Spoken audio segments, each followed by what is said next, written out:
महाराष्ट्र की सरकार में सहयोगी राष्ट्रवादी कांग्रेस पार्टी के प्रमुख शरद पवार ने मुख्यमंत्री उद्धव ठाकरे के साथ मुलाकात के बाद बताया है कि बैठक में क्या बात हुई है। शरद पवार ने बुधवार को 14 ट्वीट किए, जिसमें प्रदेश में कोरोना वायरस और लॉकडाउन के चलते पैदा हुए हालात से किस तरह अब निकला जाए, इस पर उन्होंने बात की है।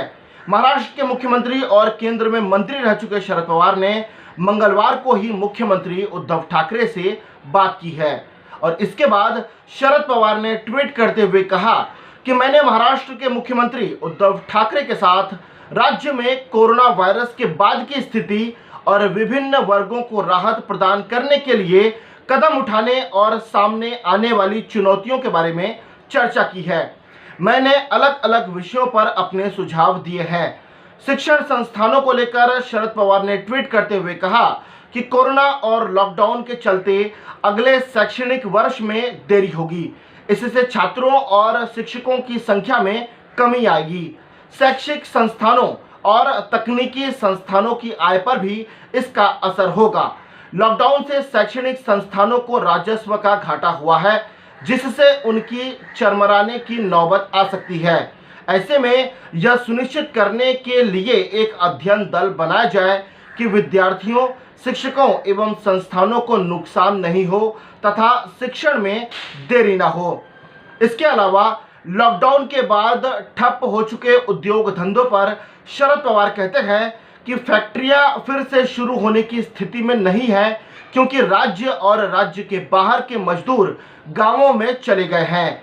हमें उन्हें वापस लाने के लिए रणनीति बनाने की जरूरत है, ताकि महाराष्ट्र में औद्योगिक गतिविधियां फिर से शुरू की जा सकें। इसके साथ साथ शरद पवार यह भी कहते हैं कि राज्य के मंत्रियों और अधिकारियों को उपस्थिति को सामान्य स्थिति में लौटाने के लिए जनता का विश्वास बहाल करने की आवश्यकता है। उन्होंने कहा कि सार्वजनिक और निजी बंदरगाहों में काम की गति काफ़ी धीमी पड़ गई है।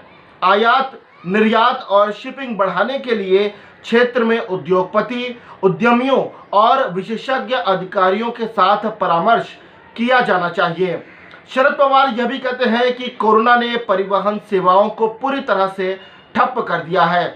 हमें राज्य के भीतर सड़क परिवहन को धीरे धीरे बहाल करने और हवाई के साथ साथ रेल सेवाओं की बहाली के लिए योजना बनाने के लिए सही कदम उठाने की आवश्यकता है। इसके अलावा शरद पवार ने यह भी कहा कि कोरोना वायरस की महामारी बहुत ही जल्द पूरी तरह से खत्म नहीं होगी। ऐसे में इसके साथ ही जीना सीखना है। इसे अब रोज जीवन के हिस्से के तौर पर स्वीकारना है।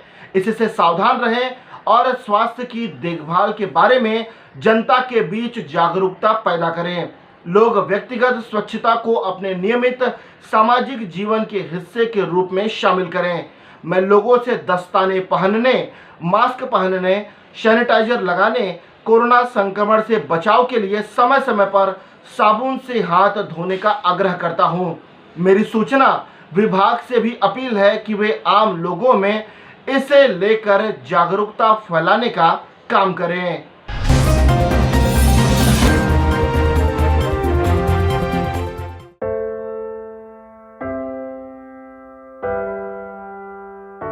हमारे घरों में भी बच्चे होते हैं जो हमसे प्यार दुलार की आस करते हैं। हमारा भी जीवन साथी है जिसको हमारे ड्यूटी से घर आने का इंतजार होता है। हमारे घर में भी एक बूढ़ी माँ है जिनके लिए आज भी हम ही आंखों के तारे हैं। लेकिन हम हमारे घरों में नहीं है। आपकी सुरक्षा में कोई कसर न रहे, इसलिए हम अपने प्रियजनों से दूर है। हम में से ही कुछ तो अब इतने दूर जा चुके हैं कि वो वापस अपने घरों को लौट भी नहीं पाएंगे। हमें गर्व है कि हमारे कंधों पे मुंबई शहर के नागरिकों की सुरक्षा की जिम्मेदारी है। हमारे जज्बे और बलिदान को व्यर्थ न जाने दे। इस संकट के समय में आप घर पे रहे, सुरक्षित रहे।